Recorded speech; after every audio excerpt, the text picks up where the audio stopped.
आणि पत्रकार आहे ते काही तुम्हाला मार्गदर्शन पण काही सांगणार आहे. व्यवस्थित ऐकायचं, जीवनामध्ये या सगळ्या गोष्टी कामी येणार आहे. आलं लक्षात?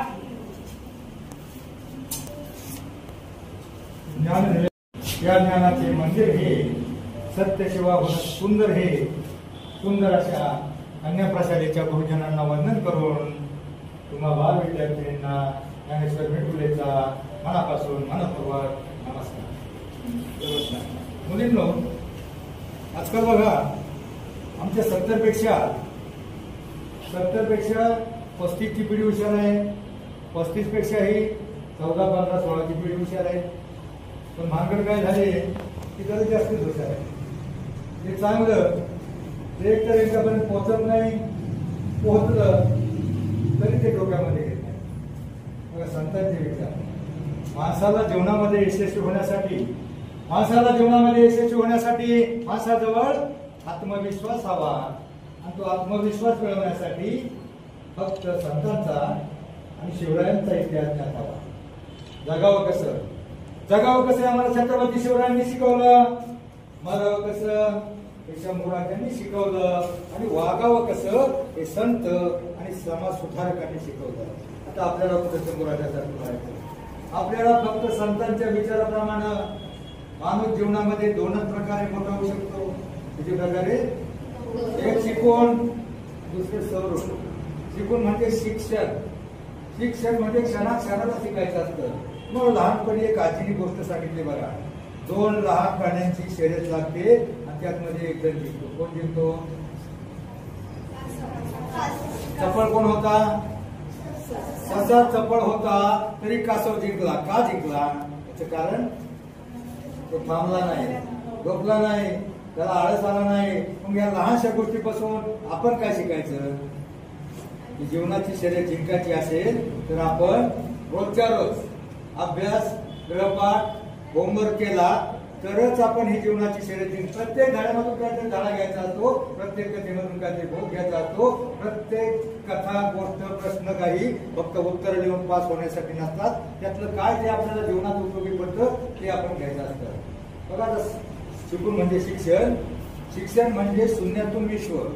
शून्याला काय किंमत आहे का?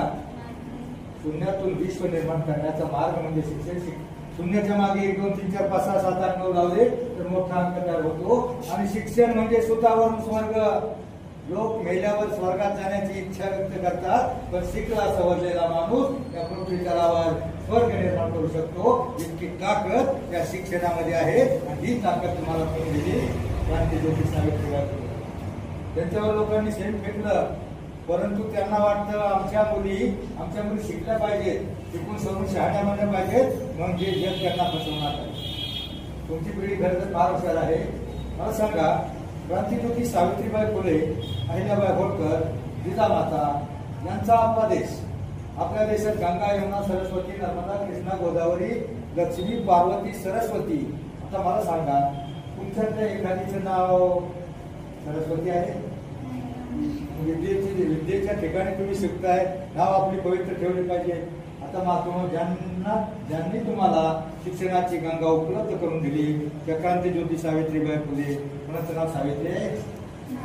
लक्ष्मी आहे? पार्वती आहे? गंगा आहे? यमुना आहे? नर्मदा आहे? गोदावरी? कोणतंच नाही. मग तुमची नावं काय? सर एक जाहिरात निघाली बघा, वॉशिंग पावडर, रेखा, हेमा, जया आणि पात्रा, सगळ्याच. म्हणजे नावच अशी निघाली. नावाचं जमणार तुमचं, तुम्ही काय होणार? म्हणजे आजकाल बघा संतांचे विचार, जनाबाई, मुक्ताबाई, बहिणाबाई यांच्या कविता तुम्हाला मास्टर डिग्री पर्यंत आहे. बहिणाबाईच्या कविता तुम्हाला वाचल्या असतील. मग ह्या काही संत झाले, त्याच्यातून आपण काय घ्यायचं? कारण जर जिजामाता सावित्री जर जन्माला आला नाही तर छत्रपती शिवराय कुठून जन्माला आला? हा प्रश्न आहे.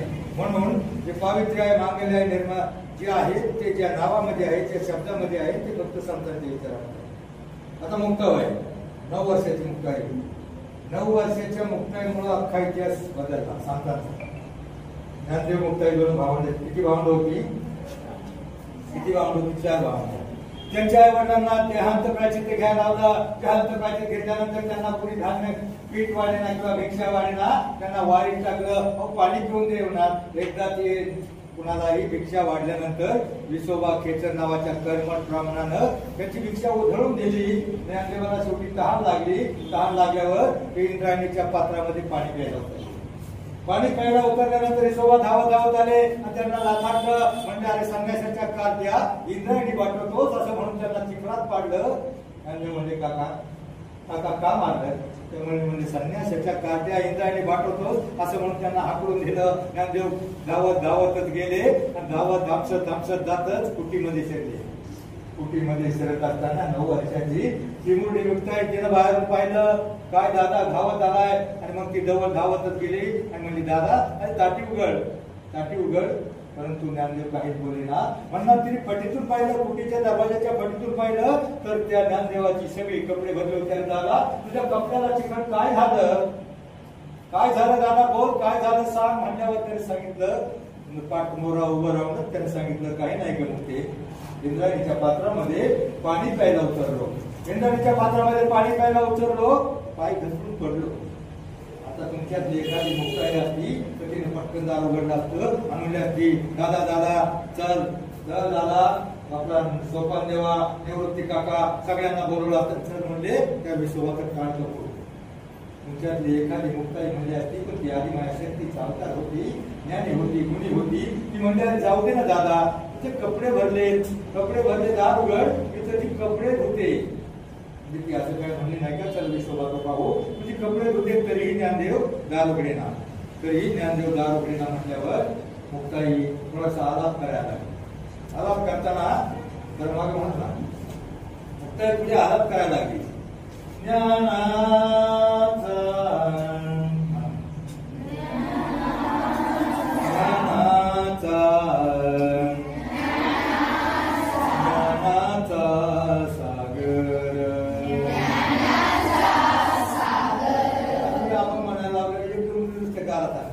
आता मी कुठे तुम्हाला मुन्नी बदनामी म्हणायसाठी संतांचं भाग्य एखाद्या डोक्यात आलं तर आपला अंतःकरण शुद्ध होईल, पवित्र होईल. आपल्याला देव चांगली वागण्याची बुद्धी देईल. आणि अभंग या शब्दाचा अर्थ असा आहे त्याच्या आयुष्यामध्ये 1-2 अभंग पाठ असतील त्याच्या 1 कडव्याप्रमाणे वागण्याचा प्रयत्न केला तर तुमचं जीवन कधीच भंग होणार नाही. अभंग जसं शिक्षण कणाकणाला शिकायचं तसं अभंग. फक्त 2 अभंग दिवसात जीवनामध्ये ज्याचे पाठ असतील आणि त्याच्याप्रमाणे वागण्याचा प्रयत्न केला जीवन कधी भंग होणार नाही ते नंतर सांगतो. पण ती मुक्ताई म्हणली तरीही ज्ञानदेव दार उघडेना. आलाप केला तरीही दार उघडेना. मग त्या मुक्ताईनं त्या ज्ञानदेवाला अनेक प्रकारच्या विनवण्या केल्या. 42 प्रकारच्या विनवण्या केला. त्याला ताटीचे अभंग म्हणतात. अवघे विश्व झाले वरणी तेव्हा संते व्हावे पाणी रागरस्वा सोडा त्वरा आपण तरुण बंद करायचं पंखा.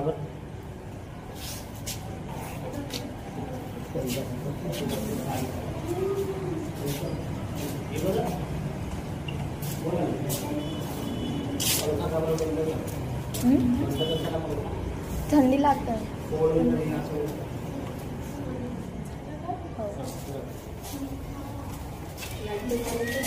लाईट चालू हो दर का नाही.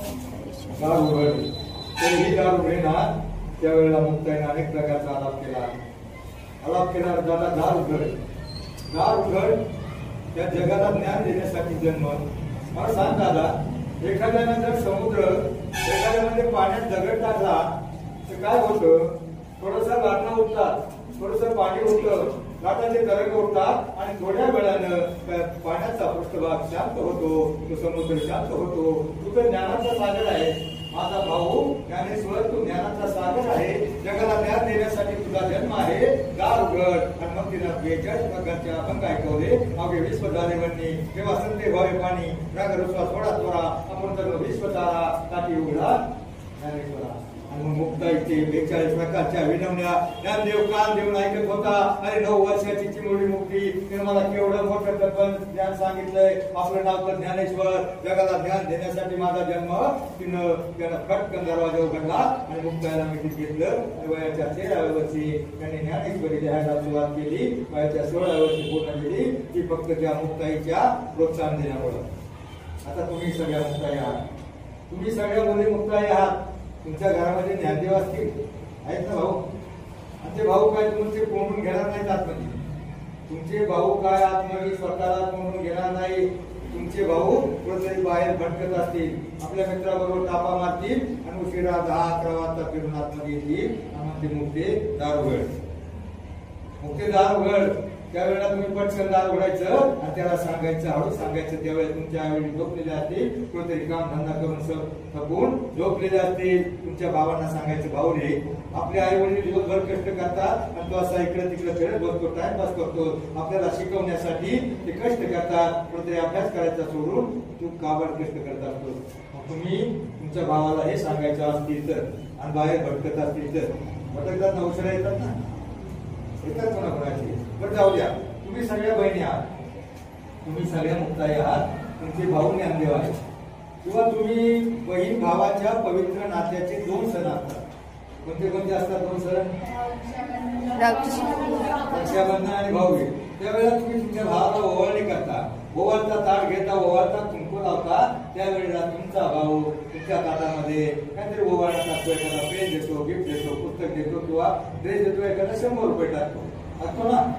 त्यावेळेस तुमच्या भावाला सांगा, भाऊ रे तुम्हाला ओवाळणी नाही दिली तरी चालेल, नको तुझी मला ओवाळणी, नकोय मला तुझी ओवाळणी, पण तू असं कर, तू माझ्याकडे ज्या बहिणीच्या प्रेमानं बघतोस ना, ज्या बहिणीच्या मायानं माझ्याकडे बघतोस ना, त्याच नजरेनं जगातल्या प्रत्येक मुलीकडे बघ, प्रत्येक महिलेकडे बघ. त्यावेळेला काय होईल, त्यावेळेला कोणताही मुलगा कोणत्याही मुलीकडे छेडाछेड करणार नाही, वाईट नजरेनं पाहणार नाही. तू माझ्याकडे ज्या भावनेनं बघतो त्याच भावनेनं बघ. माझी जर एखादा छेड काढली तर तुला राग येईल ना, तू जर एखाद्यानं छेड काढली तर ती कुणाची तरी बहीण असेल. एवढी ओवाळणी प्रत्येक बहिणीनं आपल्या भावाकडे मागितली तर जगामध्ये कोणत्याही प्रकारचा अन्याय अत्याचार होणार नाही. तुम्ही लहान लहान पेपरला बातम्या वाचता, लहान लहान मुलीला चॉकलेटची आमिष दिली जातात, मोठ्या मुलीला काय गिफ्ट दिले जातं, त्याच्या मोठ्या मुलीला मोबाईलची आमिष दिली जातात, त्याच्या मोठ्या मुलीला लग्नाची आमिष दाखवली जातात. अशा प्रकारे भोळ्या भाबड्या मुली फसवल्या जातात. म्हणून तुमच्या भावाकडे तुम्ही ही गिफ्ट बघा. बघा, तुम्हाला माहिती आहे सगळ्यात मोठं कनेक्शन निघाले मोबाईल. त्या मोबाईल मुळे काय होतंय, एक मुलगी, तुमच्या माहितीसाठी सांगतो, एक मुलगी 92% 10वीला मार्क होती, 11वीला कॉलेजला गेली. कॉलेजला गेल्यावर तिच्या बाबांनी 15 वर्ष 2011-12ची गोष्ट आहे आणि सत्य घटना आहे. ती मुलगी गेली त्यावेळेला मोबाईल निघाला होता मोटोरोला. तिच्या बापाने तिला कॉन्ट्रॅक्टसाठी 500 रुपयाचा मोबाईल घेऊन दिला. घेऊन दिल्यावर ती मुलगी गेली. गेल्याच्या नंतर ती पुण्याच्या कॉलेजला, वाघोली पुण्याच्या अलीकडे आहे, पेडणे फाट्याची मुलगी 40 किलोमीटरवर गाव पुण्याच्या अलीकडे मोठ्या कॉलेजमध्ये, हायफाय कॉलेजमध्ये गेली. आणि कॉलेजमध्ये गेल्याच्या नंतर ती भोळी भाबडी हुशार मुलगी होती, पण तिच्या चेहऱ्यावरती भोळी भाबडी वाटत होती. ती मोबाईल चार्जिंग करायला जायची. आता तो मोबाईल चार्जिंगची ठिकाणं अशी आहेत, आपल्या देशातली 50% मोबाईल चार्जिंगची कॉलेजच्या बाहेरची ठिकाणं अशी आहेत. आतंकवादी देशातील काही जमात आपल्या देशातील मुली, अरब राष्ट्रामध्ये मुली कमी असतात, आपल्या देशातल्या भोळ्या भाबडीला मुलीला फसवून तिथं नेऊन फसवून लग्नाचा आम्ही दाखवून, कोणत्याही प्रकारचा आम्ही दाखवून तिथं नेऊन 25 ते 30 लाखाला विकल्या जातात. आता मी 45 वर्ष पत्रकार झालो. पत्रकाराला वाईट गोष्टी लवकर करतात, चांगल्या गोष्टी कमी करतात. मग त्यामुळं प्रत्येक वर्षी 65,000 आपल्या हिंदुस्थानच्या मुली अशा प्रकारे फसवले जातात. 92%ची मुलगी मोबाईल चार्जिंग करायला गेली. पहिल्या वेळेला त्या मुलानं बोलण्याचा प्रयत्न केला, ओळख काढली, मग ती भोळी भाबडी मुली सांगून की अशा गावची आहे. तर पुढल्या वेळेला त्यानं पुढचं पाऊल टाकलं. पुढचं पाऊल कळतं ना, पुढचं पाऊल टाकलं. त्या मुलीला म्हटला, आज फार सुंदर दिसते, आज फार सुंदर दिसतेस म्हणजे तिच्याकडे हरवायचं झाला. कुणाला स्तुती केल्यावर आवडत, कुणाला नाही. आज फार सुंदर दिसतेस, मग हसतेस, मग हसतेस. मग त्याने पुढल्या वेळेला तो म्हटला, तुझ्यासारख्या सुंदर मुलीला, तुझ्यासारख्या देखण्या मुलीला, ब्रिलियंट मुलीला कसला मोबाईल पाहिजे, थोडं 500 रुपयाचा हलका मोबाईल वापरते. ती म्हणली, मला इनफ आहे, थोडा पुरेसा आहे, माझ्या बापाला कॉन्टॅक्ट करण्यासाठी मला इनफ आहे. तुम्हाला आहे जग चंद्रावर चाललंय, तुझ्यासारख्या देखण्या मुलीला, हँडसम मुलीला, ब्रिलियंट मुलीला कसला मोबाईल पाहिजे, अँड्रॉइडचा. ती म्हणजे माझ्या बापाची ऐकत नाही, माझ्या बापाची ऐकत नाही. तो म्हणला तुझ्या बापाची ऐकत नाही, मी देतो ना, मी देतो म्हणल्यावर तुम्ही नको, तुझा मोबाईल नको मला. माझ्या बापाला जर कळलं तर माझा बाप मला मारून टाकेल, नको तुझा मोबाईल. तो म्हणला तुझ्या बापाला कसं कळत, तुझ्या बापाला कसं कळल? तुझा बाप कुठेतरी बाबा कष्ट करत असेल, हाडाची काळ रक्ताचं पाणी करत असेल, कुठेतरी कंपनीत कामाला असेल, शेतात घाम गाळत असेल, तुझ्या बापाला कसं कळल? तुझ्या बापाला कसं कळल हा मुद्दा त्याला थोडा पटला ना. तुझ्या बापाला कसं कळल? थोडा पटला आणि मग तिचं मन थोडं फायबर झालं. फायबर कसं झालं? तुम्ही रामायण पाहिजे. रामायणामध्ये एक पात्र आहे सीता वनवासात होती. सीता वनवासात असल्या होती. सकाळच्या वेळी स्नान संध्या करून केस मोकळे करून कुटीच्या बाहेर बसले असताना तिने एक हरिण पाहिलं तुम्ही. तिने एक हरिण पाहिलं आणि तिच्या मनामध्ये इच्छा उत्पन्न झाली हाताच्या कातड्याची चुडी हवी, चटचटी. मग तिने रामाला म्हणलं, प्रभू मला त्या हरणाच्या कातड्याची चुडी हवी. आता मला सांगा, त्याला त्या जंगलामध्ये वनवासामध्ये हरणाच्या कातड्याच्या चुडीची गरज होती का? मग तिच्या मनामध्ये मोह उत्पन्न झाला. तसा मोह या मुलीच्या मनामध्ये उत्पन्न झाला. आता सीतेचं काय झालं? पुढं चोळी पाहिजे म्हणल्यावर रामाला वाटलं, अरे एवढं राजवैभव त्यागून माझ्या बरोबर ही वनवासात आली, तिची एवढी इच्छा का पूर्ण करू नये? रामाने धनुष्य बाण उचलला आणि 90च्या स्पीडनं हरणाच्या पाठीमागे पळाला. आता ते हरिण तुम्हाला माहितीये माहेर होतं ना? काय झालं माहिती? लक्ष आहे काय झालं? एका शाळेमध्ये गेल्यावर सरांनी मला सांगितलं, अख्खं रामायण सांगायला सांगितलं. रामनवमीचा दिवस होता आणि रामाचा जन्म, सीता स्वयंवर, लंकादहन, रावणाचा वध, सेतुबंधन, विभीषणाचा अभिषेक सगळं सांगितलं. रामाला कुणी मारलं, कसं मारलं सगळं सांगितलं. पण एका मुलीचं लक्ष नव्हतं. त्या मुलीला विचारलं, अ बाई रावणाला कुणी मारलं? ती मग तुम्ही नाही मारलं. आता तू काय रामाला मारणार? तुझं शाळेत लक्ष नसतं. रावण पुढे तुला सापडणार नाही. राम पुढे सापडणार आहे. तुमचं लक्ष काय सध्या? तुमचं लक्ष काय सध्या? टीव्ही, मोबाईल, पाटलांचा बैलाला काय लक्ष? तुमचं लक्ष आहे शिक्षण आणि तुमचं लक्ष फक्त तिकडेच पाहिजे. मी पुण्यावरून आलोय कशासाठी? कारण तुमची मी फार हुशार आहे. परंतु अनेक प्रकार डेंजर, धोका, खतरा तुला असं लिहिलेलं नसतं. अनडवय असतं, परिणामाची कल्पना नसते, कोणत्या गोष्टीचं काम घेणे नसतं. आणि मुली अशा प्रकारे कॉलेजला गेल्या असतात आणि एकदा पटलेल्या मुलीला समाज स्वीकारत नाही. मग ती मुलगी, तिला वाटलं बरं रामायणामध्ये सीतेगावातलं राम पळाला, हरणाच्या पाठीमागे गेला, ते हरिण माया होतं. रावणाच्या मामानं मारीच नावाच्या रस्त्यानं हरणाचं रूप घेतलं होतं. तिथे गेल्यावर त्याने रामाच्या ओरडण्याचा आवाज काढला. तो आवाज सीतेने ऐकला आणि सीतेने ऐकल्यावर सीता लक्ष्मण म्हणजे भाऊजी त्यांच्या ओरडण्याचा आवाज येतोय. रामा त्यांच्या जीवाला धोका आहे, कोणत्या हिंसक स्वपदानं त्याच्यावर झडप घातली असं म्हटल्यावर लक्ष्मण मला नाही मारले. प्रभू रामचंद्राला काही होऊ शकणार नाही. परंतु विश्वास बसला नाही, त्याचा विश्वास बसला नाही. काय चाललंय तुमचं बोलणं? काची काय चाललं? मी काय सांगितलं? मी तुमच्यासाठी आलोय. तुमच्यातली एकही जण जीवनामध्ये तुमचं जीवन भंग न व्हावा, जीवन यशस्वी व्हावा, तुमचं जीवन चांगलं घडावा, त्या प्रयत्नातून मी तुम्हाला सांगतोय. सगळ्यांनी कंटाळा आलाय का?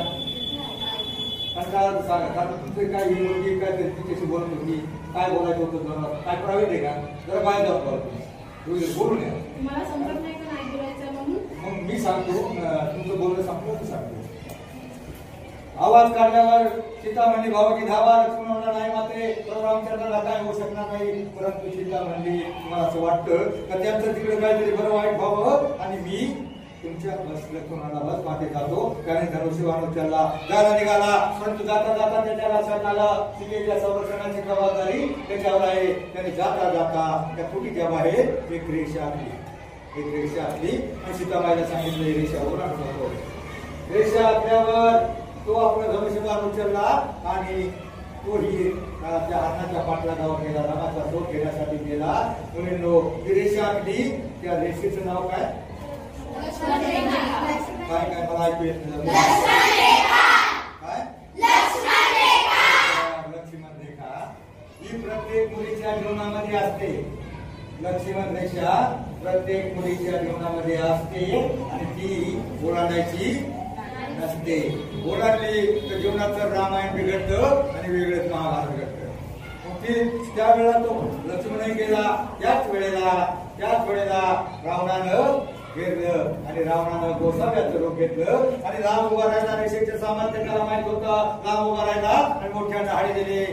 ओम तत्सत भिक्षा देही भिक्षा वाढ माय म्हणजे आपली भारतीय संस्कृती घरात काहीतरी वाढायचं ती आतमध्ये गेली गंधमुळे फळे हातामध्ये घेतली आणि चांगल्या कामासाठी दान धर्म करण्यासाठी अनावधानानं तिने ती लक्ष्मण रेषा ओलांडली आणि भिक्षा वाढण्यासाठी बाहेर जशी गेली तसं रावणानं तिला उचललं त्या गोस्वाम्यानं तिला उचललं आणि कुठं घेऊन गेला पंढरपूरला दिल्लीमध्ये घेऊन गेला पंढरपूरला घेऊन गेला कुठे घेऊन गेला पंढरपूरला घेऊन गेला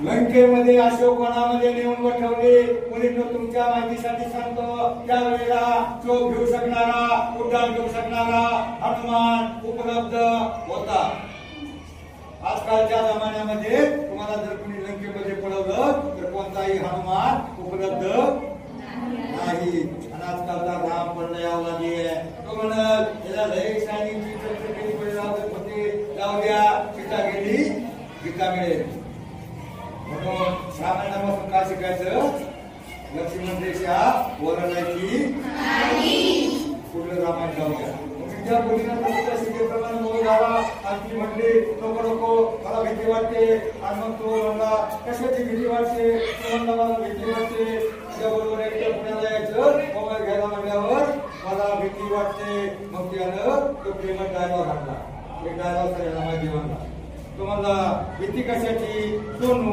सोनू तुझा माझ्यावर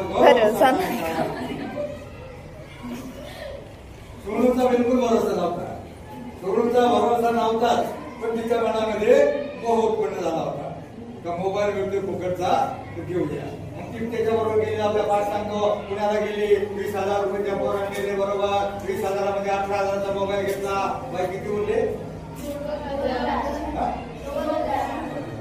2,000 आता पोरगी पुण्याला गेली म्हणल्यावर तिला वडापाव थोडी माग आणणार आहे तिला पाठवायचे म्हणल्यावर मग त्यानं 5 स्टार हॉटेलमध्ये घेऊन गेला आणि बिल आलं 1,800 रुपये आता किती उरले 200 उरले आता त्यांना 40-40-80 रुपये पत्र लागत होती यायला रिटर्न शाणं व्हायचं ना त्याचा गावा वेगळाच होता पण त्यानं कोण शाणं व्हायचं ना त्यानं त्या मुलीवर आणखी भाव घालायचा प्रयत्न केला त्या मुलीला म्हणला सुनू आईस्क्रीम खाऊ घी सुनू म्हणली हा हा मोबाईल 180 रुपये गेले आता किती उरले आणि यायला किती लागत होते 80 रुपये 20 रुपये उरले चेहऱ्या वापरत चिन्ह होतं त्याचा काम वेगळाच होता तो भाग वेगळा तो चेहऱ्या वापरत चिन्ह त्यांना दाखवता दोघं जण त्या हॉटेलच्या पायऱ्या उतरायला लागले जसे पायऱ्या उतरायला लागले तसे त्याच्यात वयाचा एक गिंजारलेल्या केसाचा एक तरुण हलकाटलेल्या कपड्यातला त्याला हात पुढे पसरला आम्हाला साहेब 20 रुपये देना साहब 20 रुपये देना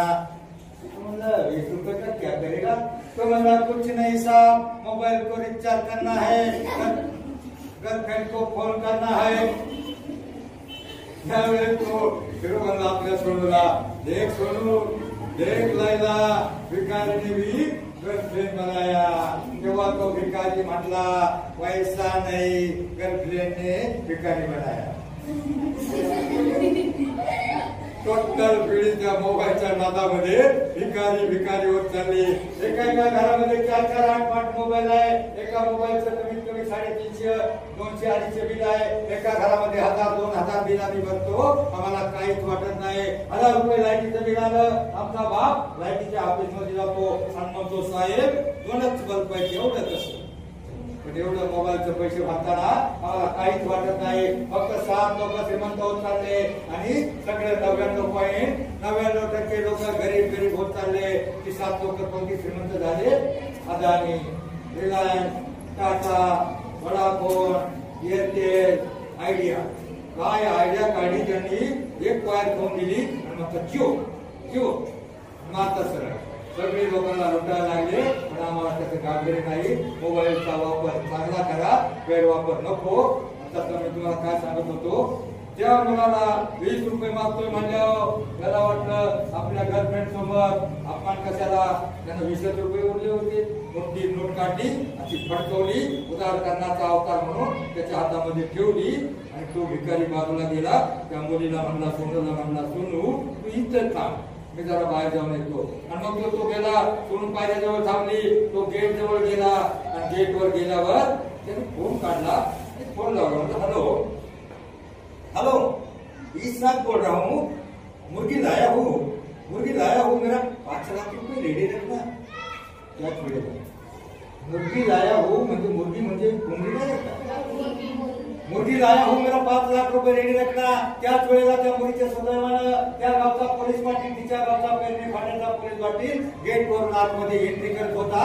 त्या मुलाचं बोलणं त्यानं ऐकलं. मुर्गी लाया हूँ, 5 लाख रुपये, कसली सोन्याची कोंबडी आहे, 5 लाख रुपये, कोणती सोन्याची कोंबडी, त्याला मनामध्ये प्रश्न पडला.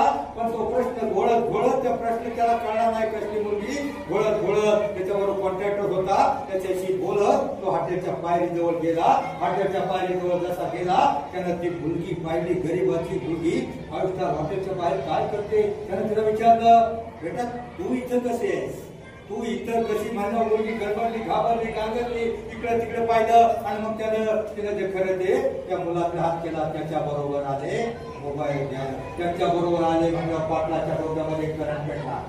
पोलीस पाटील म्हणजे त्याला सगळ्या लांबल्या भानगडी माहिती असतात, नेमकं काय गुन्हेगारी आहे. त्याच्या डोक्यात करंट पेटला.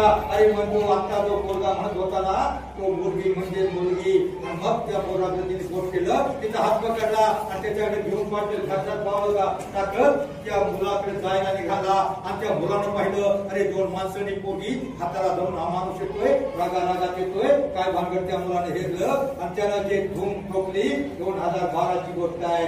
आजपासून तो अफगाणिस्तानला गेला का पुढे इस्रायलला गेला त्याचा तपास नाही. आज 2012 पासून त्या कॉलेजच्या बाहेरची ती टपरी बंद आहे. सत्यकथा आहे. मी पत्रकारिता करतो, वाईट गोष्टी लवकर करतात. एखाद्या मुलीचा पहिला नंबर आला, आम्हाला कोणी काही सांगत नाही, तर एखादी मुलगी पळून गेली, अख्ख्या गावात पसारा होती. मग मुलींनी आयुष्यामध्ये लक्ष्मण रेषा ओलांडायची.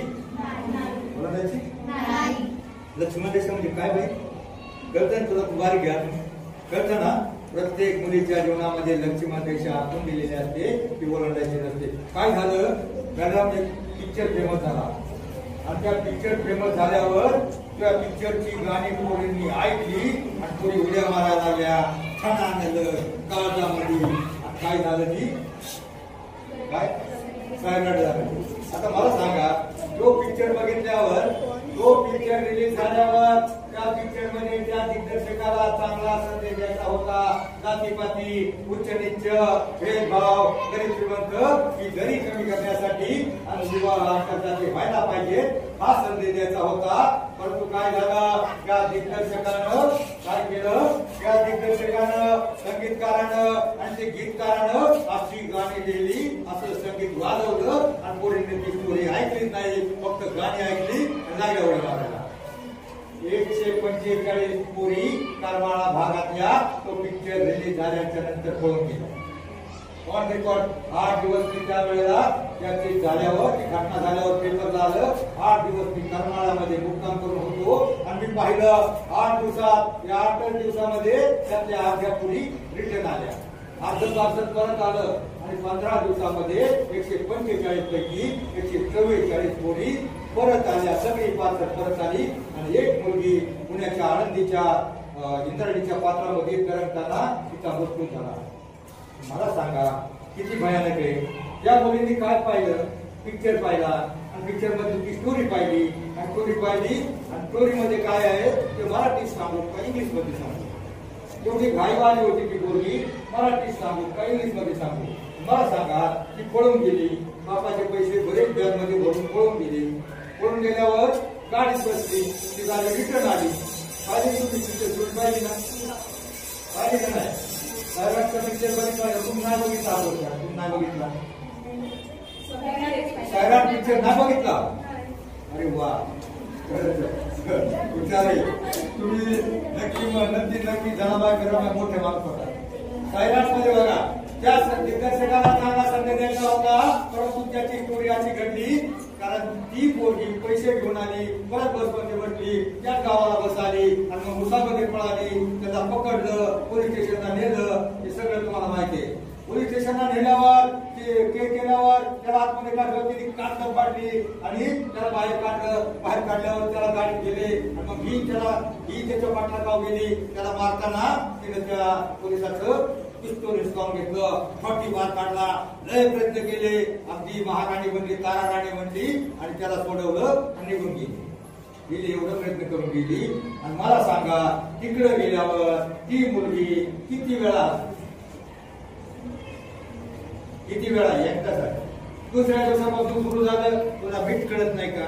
तुला कॅरेक्टर कशाला आणलं, फोटो कशाला आणला? सुरू झालं त्यांचं ते इंग्लिश मधलं प्रेम संपलं, त्यांचं मराठीतलं प्रेम सुरू झालं, दोघात वाद व्हायला लागले. आणि मग एक दिवशी एक दोन प्रसंग बाहेर तुम्हाला कंटाळा आला ना, कंटाळा येणारच नाही तुम्हाला. स्टोरी कशी आहे? कारण ही स्टोरी तुमची आहे, ही तुमच्यातली कोणी अशी फसू नये यासाठी सांगतो. 2 जण रात्री एका बाकड्यावर त्यांचे पैसे संपले, ते पैसे इकडे पडले, दागिना मोडला, ते पैसे संपले. 2 जण रात्रीच्या वेळेला रस्त्याच्या कडेला जो बाकडा असतो त्या बाकड्यावर 2 जण झोपी गेले होते. झोपी गेल्याच्या नंतर तिथं एक 7-8 वारकऱ्यांची दिंडी आली. त्यांनी पाहिलं आणि 2 जण झोपलेले पाहून त्यांनी विचार केला. वारकऱ्याला एकमेकाला म्हणले, अरे निस्पा बालकांचा काय बरं प्रॉब्लेम आहे? रात्री रस्त्याच्या कडेला झोपले, त्यांना राहण्याचा प्रश्न आहे का? चला यांना आपल्या वारीमध्ये घेऊया. वारीमध्ये तंबू असतो, आपल्याकडे सगळं खायला मिळतं वारकऱ्याला, त्यांना तंबूमध्ये घेऊन जाऊया. आणि मग त्यांना उठवलं आणि म्हणले, बाळांनो चला म्हणल्यावर वारकरी त्यांना घेऊन निघाले. असंच आहे ना? नाही कोण होते? वारकरी नव्हते. माझ्या लक्षात येत नाही काय झालं. माझं 70 वय झालं ना, माझं अर्धा बायबल होतं, इकडे तिकडे वारकरी नव्हते ना. हा गुंड होते बरोबर. 5-7 गुंड आले.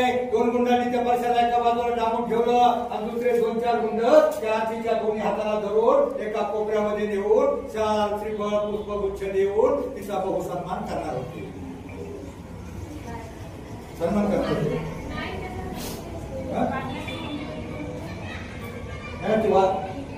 सत्कार करणार होते म्हणून आयुष्यामध्ये. मग त्याच वेळेला तिचं नशीब, त्या पोरीचं नशीब, त्यावेळेला ती डेअरिंग बाज आली. हे मात्र काय दम दिला तिनं त्याला आपल्या भाषेमध्ये. आणि मग ते गुंडाने त्याला सोडलं. प्रत्येक वेळेला मुलींना तुमच्या माहितीसाठी सांगतो की डेअरिंग बाज करणं डाका येत नाही. त्यावेळेला एखाद्या मुलीला किंवा महिलेला जर गुंडाने 5-7 गुंडाने जर अडवलेलं असलं, अहो ती डेअरिंग बाज सोडा, मोठा पुजारी पहिलवान मौका सुद्धा मध्ये पडत नाही का? गुंडांचा भाग खावा लागेल, परत पोलीस स्टेशनला साक्षी द्यावा लागेल, स्वतः जबाब द्यावा लागेल. म्हणून मुलींनो, आयुष्यामध्ये कोणत्याही प्रकारचा खतरा बोल घ्यायचा नाही, लक्ष्मण रेषा ओलांडायची नाही. दुसरा प्रसंग, त्या दोघांमध्ये तो काहीतरी दिंडी तळत होता, तो काहीतरी ते ओलांडण्यानं तळत होता. आणि त्यावेळेस ती आली, काय तिचं नाव, ती आजची कबीरची आली, म्हणली बच्चा चल तुझ्या आवडीचा पिक्चर लागलाय, तर मला जातोच नाही यायचं. आता मला सांगा, ती किती प्रेमामध्ये बोलली, एकमेकांची प्रेमात बोलली का? जातोच मला नाही यायचं. गेली, जाऊन आली, गेट मध्ये बॉल करण्याने पाहिलं, गेटवर उभा होता, त्याचं माथं बघडलं आणि दोघांमध्ये मग मराठीचं प्रेम झालं सुरू. दोघं एकमेकाची कवडाकवडी सुरू झाली. आतमध्ये हॉटेलमध्ये जाऊन बसली. हॉटेलमध्ये गेल्यावर दोघांमध्ये मोठा वाद झाला, मराठीतला प्रेमाचा वाद झाला. आणि मग मराठीच्या प्रेमामध्ये त्याने मराठीतला एक हिंदीतला ठोका बघून दिला. आणि मग हिंदीतला ठोका बघून दिला आणि मग तो भेटून म्हणला, भैया चलो चलो इधर जैसे निकलो, इधर झगडा नहीं करने का. मग त्याने हाकून दिला. ती आजची तुरतुर बाहेर पडाली. तो तिच्या मागे आला. तो म्हणला, अच्छे थांब, मला तुझ्याशी बोलायचंय. म्हणे मला तुझ्याशी नाही बोलायचं. आता मला सांगा, नाही बोलायचं आता म्हणली. आणि 8 दिवसापूर्वी तर घाई आली होती. मराठीत सांगू का इंग्लिश मध्ये सांगू? काय होतं ते? 8 दिवसापूर्वी गायवाली होती, मराठीत सांगू का इंग्लिश मध्ये सांगू? मला नाही बोलायचं. तुम्हाला का मला तुझ्याशी बोलायचंय? ती म्हणली मला तुझी किळस वाटते. तुम्हाला माझी तुझी घाण वाटते. ती म्हणली मी तुझ्या बरोबर होता. तिचा बरोबर तिचा भिकारी जोडीदार होता आणि मी तर आता एकटी. आणि त्यावेळी बसमध्ये त्याचा फोन झाला होता. आमदार लेवलचा तिचा बाप ती पळून गेल्यामुळं गावामध्ये बदनामी झाली होती, व्यसनाधीन झाला होता, सगळं घराणं बरबाद झालं होतं आणि सगळं घरानं बेचराक होत असताना ती जर घरी आली तर तिचा बाप घरचे तिला भाऊ तिला उभे कापतील असं तिला सांगितल्यावर तिला प्रश्नचिन्ह पडलं. आता मी करू तर काय करू? या भिकारीप्रमाणे माझ्या बरोबर कोणी नाही आणि या एकट्या जवान मुलीला या लांडग्यांच्या जगामध्ये माझी पुत्र तोड होईल. आणि मग तिने विचार केला, शहाणा विचार केला, खाली उतरली आणि माग आली, माग पळत सुटली, पळत 9च्या स्पीडनं दरवाजा खाटकन उघडला. तसं त्यानं पाहिलं आपली देवी आली. दोघांना पाहिलं आणि मग तिनं दरवाजा उघडला त्याच्या जीवाला आणि मग त्यानं ते दोघांना एकमेकांना आलिंगन दिलं. ते मराठीत बोलले, ते इंग्लिश मधलं संपलं. ते काय म्हणतात त्याला मी जुना बिकॉम आहे पण मला आठवतच नाही. काय आय काय यू काय ना तो शब्द बरोबर आय काय यू असंच ना. हा आय काय यू बरोबर. एखादा तुम्हाला तो फसवा शब्द उद्या तुम्ही कॉलेजला जाल, एखादा कॉलेजला जा आणि एखादा तुम्हाला फसवण्यासाठी तो इंग्लिश मधला सोपा शब्द बोलायला सहज आहे, ऐकायला सहज वाटतो पण तो लय टेन्शन असतो, त्याच्यात काही दम नसतो. ते खरं प्रेम नसतं. खरं प्रेम हे शरीरावर नसतं, खरं प्रेम हे मनावर असतं, खरं प्रेम हे रूपावर नसतं, खरं प्रेम हे गुणावर असतं, खरं प्रेम हे वासनाचं नसतं, खरं प्रेम हे पवित्र असतं. त्याचं खरं प्रेम असतं ना तो तुम्हाला बॅड टच कधीच करणार नाही. खरं प्रेम ते नसतं. मग एखादा तुम्हाला उद्या म्हणत तिकडे कॉलेजला जाल, तुम्ही मोठ्या व्हाल आणि कॉलेजच्या बाहेर गेलेला एखादा हिरो भेटत आणि तुम्हाला फसवण्यासाठी जाळ्या तोडण्यासाठी म्हणत आय काय यू असंच काय जर म्हटलं ना, एखादा जर म्हटलं आय काय यू तर त्याला म्हणावा तुझी आय तुझा बाप माझ्या आई बापाकडे घेऊन ये आणि मग आपण ठरवू. मुलींनो वया लढ असतं 16 वरील नावेच्या मुलीचं 16 वरील धोक्याचं असं काहीतरी गाठा होतं ना. 16 वरील धोक्याची अशी लावणी होती. मुलींना 16 वरील धोक्याचं नसतं, ते धोक्याचं असतं. त्यावेळेला तुम्हाला सगळं कळत असतं पण बऱ्याच वेळेला शारीरिक बदल होतात आणि अनेक प्रकारचे प्रलोभन लोक तुमच्या समोर तयार होतो आणि तुम्ही म्हटल्या जाता. ते जर धोका खात्रा उडवलेलं नसतं आणि मग मुली वाहवत जातात. मुलींना आयुष्यामध्ये दक्षिण रेषा ओरडण्याची नाही. प्रत्येक रस्त्याला खड्डे आहेत, प्रत्येक कॉर्नरला बोर्ड आहे बघा, सावधान, पुढे धोक्याचं वळण आहे, पुढे ऍक्सिडेंट प्लेस आहे. तरीही तुम्ही तुमची गाडी फास्ट दामटली न पाहता दामटली तर ती गाडी पलटी होते. बघा पत्र्याच्या बॉडीची गाडी जर पलटी झाली तर ती पेंटिंग करून रिपेअरिंग करता येते. पण या देहाच्या बॉडीची गाडी जर एकदा बिघडली तर आयुष्यामध्ये ते मांगरले पावित्र्य परत नाही. आयुष्यभर तुम्ही मनाला खात राहता. म्हणून आयुष्यामध्ये नीट रस्ता बघून चाला, प्रत्येक बोर्ड बघून चला आणि एवढंच करा. रस्ता फार खास काढायचा आहे. रस्ता फार धोकेबाज आहे, वळण आहे, दगडगोटे आहे. रस्ता खास काढण्याचा आहे. आयुष्यामध्ये जपून टाका पाऊल. कारण प्रत्येक वाट सारखी नसते. जपून ठेवा विश्वास, कारण प्रत्येक माणूस नसतो. जपून घ्या निर्णय, कारण प्रत्येक पर्याय योग्य नसतो. जपून ठेवा आपलं मन, एक फक्त आपला मनाचा ब्रेक उत्तम ब्रेक. सगळ्यात वेगवान अशा मनाला ब्रेक लावण्याचं काम आमच्या संतांचं साहित्य करतं. म्हणून संतांच्या मार्गानं एक अभंग पाठ करा. अवघाची संसार सुखाचा करीनं. अवघाची संसार म्हणजे कुणाचा संसार म्हणते? आपल्या म्हणले का पप्पा मम्मी बुद्धू आणि नुटी चौघांचा म्हटलंय का? अवघाची संसार म्हणजे अख्ख्या जगाचा संसार सुखाचा करी आणि आनंद भरण्याची लोक म्हणजे स्वर्ग मृत्यू पाहतात सगळीकडे आनंद निर्माण करी. अभंगाच्या एका चरणाचा अर्थ एवढा मोठा असतो तर अख्ख्या संतांच्या वाङ्मयामध्ये एवढं समजलंय. तुम्ही गीता गाथा भागवत मोठा ग्रंथ तुम्ही उचकटणार नाही.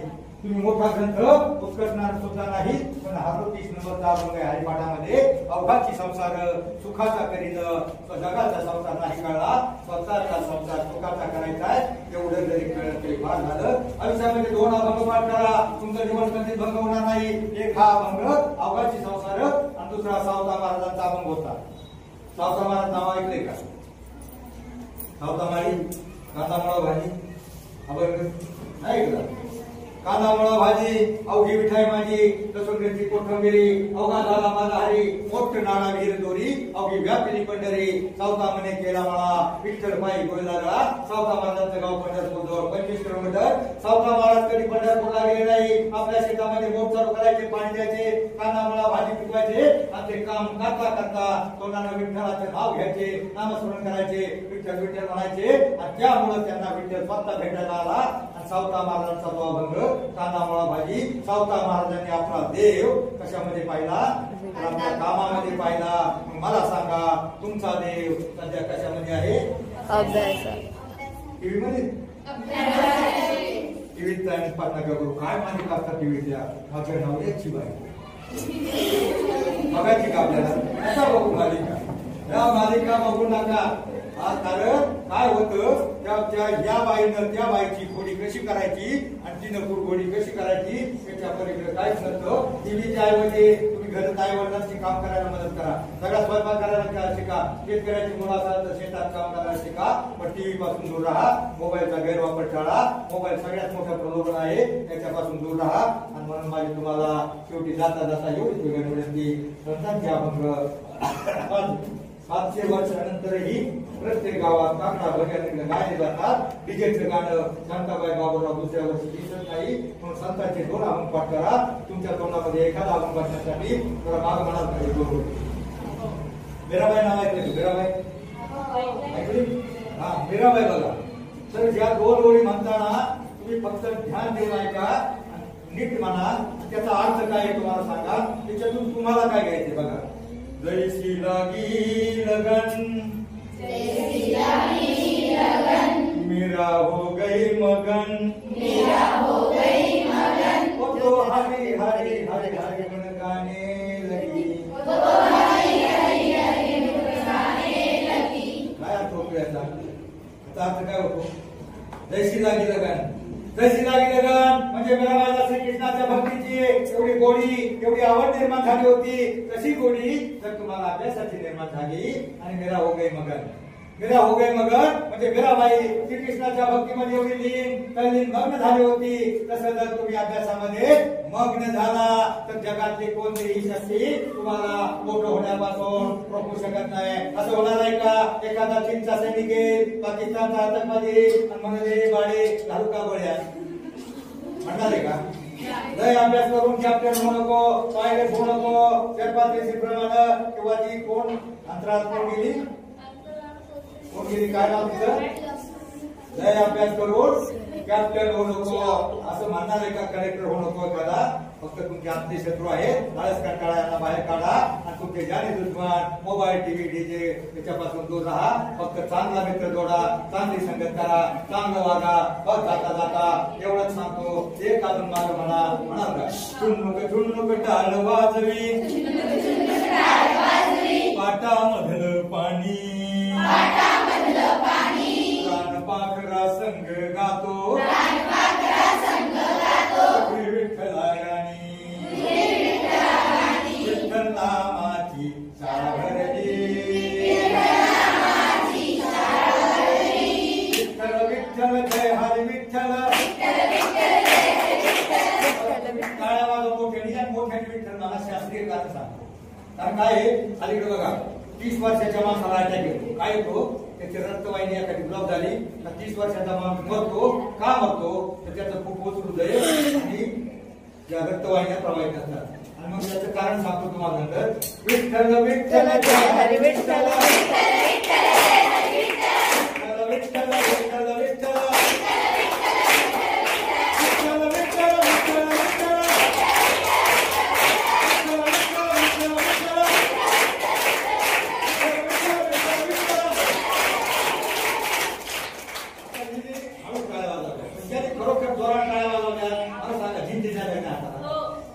कारण सांगतो जिंकतीला झाल्यावर सगळ्या हातातल्या त्याच्या शरीरातल्या रक्तवाहिन्या खाली प्रवाहित होतात आणि विठ्ठल विठ्ठल या शब्दावर जोर देताना आपल्या अंतकरणातून हृदयातून फुफ्फुसातून जे रक्तवाहिन्या त्या प्रवाहित होतात मग काय होतं एखादा आपल्या घरामध्ये एखादा रोग होतो अटॅक येतो आणि अटॅक केल्यावर दवाखान्यात गेल्यावर व्हेंटिलेटर ठेवतात लाखो रुपये खर्च येतो ते आपली भरायची ऐकत नसते आपल्याला घर विकावं लागतं त्याचं कारण त्याचा व्यायाम नसतो नसतो, हृदयाचा व्यायाम नसतो, हाताचा व्यायाम नसतो, तोंडाचा व्यायाम नसतो, शरीराचा व्यायाम नसतो. तुम्ही विठ्ठल विठ्ठल म्हणलं रक्त अंतकरणापासून सगळ्या रक्तवाहिन्या प्रवाहित होतील. हाताला चिठ्ठी आल्यावर डोक्याच्या केसापासून पायाच्या नाकापर्यंत सगळ्या रक्तवाहिन्या प्रवाहित होतील. आयुष्यात तुम्हाला बीपी, शुगर, रक्तदाब, मधुमेह, कोलेस्ट्रॉल, अटॅक येणारच नाही. पण फक्त 5 मिनिटं विठ्ठल विठ्ठल म्हणा, व्यायाम करा, काम करायला शिका. आयुष्यात आराम करू नका. आराम आराम आहे. आराम म्हणजे बेमारीचं लक्षण. व्यायाम शरीर हलतं ठेवा, आई वडिलांना मदत करा, काम करा आणि बस आयुष्यामध्ये शिकायचं. आयुष्यामध्ये शिकायचं. डिग्र्या कमी पडतील, जगायचं. आयुष्य कमी पडेल, असा एक आनंद कमी पडेल. धावला असे कमनशिबाचा फासा निखळून पडेल. परंतु तुम्हाला प्रयत्न इतका करा, अभ्यास इतका करा, त्या विठ्ठलाला, पांडुरंगाला, त्या देवांना तुम्हाला देणं भागत पडेल, देणं भागत पडेल. बस जाता जाता जाता जाता सूर्याने प्रतिप्रश्न केला. जाता जाता सूर्याने प्रतिप्रश्न केला. माझ्यानंतर त्या जगाला कोण प्रकाश देईल? त्यावेळी चंद्र षडमला, मोठमोठे तारे नरमले. एक पंक्ती समोरून म्हणाले, प्रभू माझ्या परीनं मी नक्की प्रयत्न करेन. त्याच वेळेला माझ्यासारखे एका ध्येयवादी पत्रकाराने ठरवलं. त्याच वेळेला माझ्यासारखे एका काजव्याने ठरवलं, कुठंतरी कानाकोपऱ्यात जाऊन लोकलोकेल अज्ञानाच्या अंधाराला प्रकाशाचं अस्तित्व दाखवूनच थांबेल, दाखवूनच सरेल. जय हिंद, जय महाराष्ट्र. बताइए क्या इनका बोलने का क्या मतलब था? ये क्यों आए थे यहाँ पर? What's the behind reason? बताओ, बताइए. काय याच्यातून तुम्हाला फायद्याचं काय वाटलं का? सांगा ना, त्यांचा बोलण्याचा अर्थ काय होता इन शॉर्ट मध्ये सांगा तुम्ही. जिसने अच्छे से सुना होगा, केयरफुली, तो बताइए कि वो इतने एज में आए हैं, उनकी एज 70+ है, तो उनको क्या क्या गरज है यहाँ पे आके बताने की? वो हमसे सबसे बड़े हैं, वो हमारे गुरुजी हैं, तो हमें उनका सम्मान करना चाहिए. यहाँ पर आके वो आप लोगों को सही सलाह दे रहे हैं और सब कुछ बता रहे हैं कि कैसे करना चाहिए. तो आप लोगों को इन रास्ते पे चलना चाहिए. उन्होंने बताया कि जो लक्ष्मण रेखा होती है हमारे अंडर में, उसको बिल्कुल भी क्रॉस नहीं करनी चाहिए, क्योंकि अगर तुम क्रॉस करोगे तो तुम्हारा वहीं पे सब खत्म. और लक्ष्मण रेखा एक इतनी मतलब ब्रॉड रखनी चाहिए कि कोई सामने वाला बंदा कैसा भी रहो, कितना भी अच्छा क्यों ना रहो, वो हमारे बातों में फंसाएगा. वो हमें महंगे महंगे जो भी लग्जरियस लाइफस्टाइल है वो बोलेगा कि ऐसा करो वैसा करो, मैं ये करूंगा. बट हमारे पेरेंट्स से ज्यादा इम्पोर्टेंट कोई नहीं है. क्या वो कल का बंदा आया हुआ हमारी चीजें पूरी करेगा क्या? जो हमारे पेरेंट्स हमारे लिए सब कुछ करते हैं, वो कल का लड़का आया हुआ नहीं करेगा. तो ये तुम लोगों को सब गुरुजी ने बताए हैं, तो इनको फॉलो करो अच्छे से. और जो भी उन्होंने बताया है तो अच्छे से फॉलो करके वो दिमाग में अपने बिठाओ. ऐसा नहीं कि आज सुने और यहाँ से निकाल दिए. मुझे पता है बहुत से लोगों के मन में ये बात आ रही है कि क्या जब से हम पक रहे हैं, जब से हम लोग क्या सुन रहे हैं, ऐसा एक्सप्रेशन लग रहा है बहुत से लोगों के चेहरे पर. लेकिन ऐसा बिल्कुल भी मत सोचो. वो यहाँ पे आए हैं ऑनेस्टली से, इतने स्टैंडिंग पोजीशन में वो आके हमें सब कुछ एक्सप्लेन कर रहे हैं. उनके पैर दर्द नहीं करते, उनको बैठने का मन नहीं करता, पर फिर भी वो हमारे लिए आज खड़े हैं. इसलिए क्योंकि आज उनको हमारी चिंता है. तो तुम लोग सब सच में ऑनेस्टली से अपने दिमाग में डालो, क्या तुम लोग जब 10th के बाद कॉलेज में जाएंगे तो कोई भी लड़के की तरफ नहीं देखना है, किसी के भी तरफ, वो कितना भी अच्छा क्यों ना. हाँ, तुम लोग जब जॉब पे लगोगे, आज तक तुम लोग नौकरी करोगे तो फिर तुम लोग कर सकते, बट इस समय अभी तुम्हारी एज नहीं है ये सब करना. तो मैं दिल से बहुत इनका शुक्रिया करती हूँ कि ये यहाँ पर आए हैं और हमें इतना अच्छा सजेशन दिए हैं. तो इनके लिए एक बार जोरदार तालियां हो.